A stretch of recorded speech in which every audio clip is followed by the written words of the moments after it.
you're a big investor, you're deep in the tech world, but yet you seem to have a very balanced perspective in terms of how to live life. Hard work is absolutely no substitute for who you work with and what you work on. What you work on is probably the most important thing. Let's get them all rich, let's get them all fit and healthy, and then let's get them all happy. This video is about the serial investor, entrepreneur, author, and podcaster, Naval Ravikant.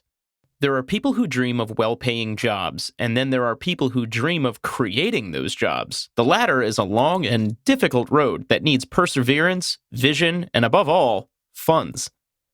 There's an angel investor who helps thousands of such startups to achieve their dreams through mentoring and funding. Welcome back to Personify. I hope you enjoyed today's video. Please subscribe to Personify to learn more about the lives of amazing individuals around the world. Naval Ravikant was born in 1974 in New Delhi, India, to a middle-class family as one of two sons. His father was a pharmacist who used to run what's commonly known as a medical shop in India. When Naval was 9, the family decided to move to the USA and settle in New York. Naval's father's pharma license was not valid in the US, so he and his wife took up clerical work to make ends meet. The couple split up after some time, and Naval and his brother were raised by his mother. While studying in Stuyvesant High School, he developed a love for reading. His mother was doing multiple jobs and late shifts, and Naval found refuge in books. So I used to basically live in the library and I read everything. I read every magazine, I read every pictograph, I read every book. Ravikant continued his love for reading during the course of his life, and has the following to say about his investments in good books. A really good book costs $10 to $20 and can change your life in a meaningful way. And the reality is I would rather read the best 100 books over and over again until I absorb them. I always spent money on books. I never viewed that as an expense. That's an investment to me. He's learned about pragmatic investment quite early in life. He also had exposure to technology. He graduated in economics and computer science from Dartmouth College in 1995 and took up a job at a high-speed cable service provider, Excited Home. He then switched to Intrinsic Graphics, which later became Google Earth, and then to Boston Consulting Group, where he taught the staff how to hijack the fax line for dial-up. After a few years, Naval realized that he was not cut out for a 9-to-5 job. He explored ways to become an entrepreneur in Silicon Valley. The late 90s was when the dot-com bubble was at its peak. Naval joined former Yahoo employee Nirav Tolia and Ramanathan Guha from Netscape to start a consumer review site, ePinions, in 1999. They started with $8 million of seed funds from Benchmark Capitals, and by 2003, they received $45 million in funds. However, the company didn't quite progress the way they had expected, and the founders started quitting. The company was sold out, and it eventually became Shopping.com. Naval was shortchanged by his partners and suffered losses. A long legal battle ensued, and Naval's name was tarnished in Silicon Valley, but he learned important lessons in the big bad world of fundraising. By the turn of the century, power was shifting from the hands of investors to the entrepreneurs. In 2005, Naval founded Vast.com, an online white-label classifieds marketplace.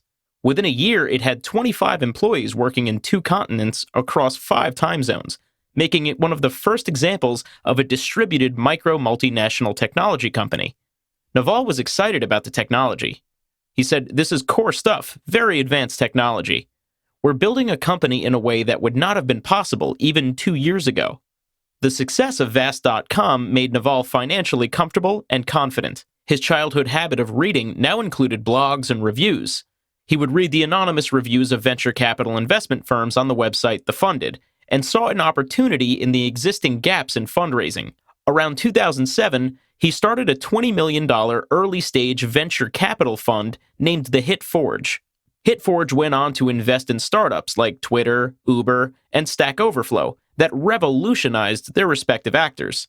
Meanwhile, his ePinions.com legal battle phase had given him the deep-rooted knowledge about the mechanics and rules of fundraising. He realized how entrepreneurs were vulnerable when they were not aware of the rules of the game. He began writing a vlog called Venture Hacks for starters, where he explained in detail how venture capital works. He elaborated on how to negotiate term sheets, which sections mattered, which provisions were bogus, etc. Venture Hack evolved into a joint venture of Naval and his co-founder, Babak Nevi. Naval, from his interactions with fellow investors, realized that not all investors are aware of all the startups out there, as there's no connecting point. It started as a mailing list for startups and investors. This went on to extend to two lists, Angel List and Startup List. By 2010, they had a list of 50 angel investors who were willing to invest $80 million that year in startups. Angel List was officially launched. This was Ravikant's most prominent enterprise. Angel List also operated Product Hunt. It gradually evolved as the biggest and most trusted matchmaking site for startups and investors. It's democratized the world of fundraising. Naval then lobbied for the Jumpstart Our Business Startups Act, or JOBS Act, a law intended to encourage funding of small businesses in the United States by easing many of the country's securities regulations. It was signed into law by President Barack Obama on April 5, 2012, and with this law, ordinary people could invest in startups. This stint, along with the Angel List, not only helped him restore his lost reputation, but earned him high praise in the tech world. Naval was an early adopter. Seeing the potential of cryptocurrency in its incipient stage, he co-founded METASTABLE Capital in 2014, a cryptocurrency hedge fund that owned Bitcoin, Ethereum, Monero, and a number of other cryptocurrencies. Ravikant believed that cryptocurrency could serve not only as an alternative store of value and medium of exchange, but also as a way startups could raise money without jumping through the usual hoops. By 2017, its assets were reported worth $69 million, and it boasted some big-ticket investors in its list. In the same year, Ravikant wrote a thread of 37 tweets about blockchain, the technology behind Bitcoin. The thread began with a bold prediction: blockchains will replace networks with markets. He was subsequently ranked 4 in CoinDesk Most Influential in Blockchain in 2017. Ravikant never looked back and invested early stage in over 200 companies, including Foursquare, Wish.com, Poshmark, Postmates, Thumbtack, SnapLogic, OpenDoor, OpenDNS, Yammer, and Clearview AI, with over 70 total exits. His estimated net worth is $60 million, and he serves in advisory roles and as a board member in several well-known firms. His Spearhead program identifies promising startup founders and provides them with $200,000 of investable capital. It also sets them up with the right legal entities to invest.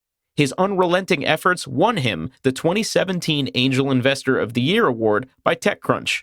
Ravikant is generous with sharing his experience with aspiring entrepreneurs and investors through his podcasts, which he runs at his site, nav.al. He discusses philosophy, business, and investing. He's also been a widely acclaimed podcast guest on Joe Rogan, Tim Ferriss, and Farnham Street, among others. His advice on pursuing wealth and happiness is shaping up a generation, and he's the most respected name in the startup ecosystem. So, would you like to become a job seeker or a job creator? Let us know in the comments below. Thank you for watching this video. If you enjoyed watching it, hit that like button and share it with your friends.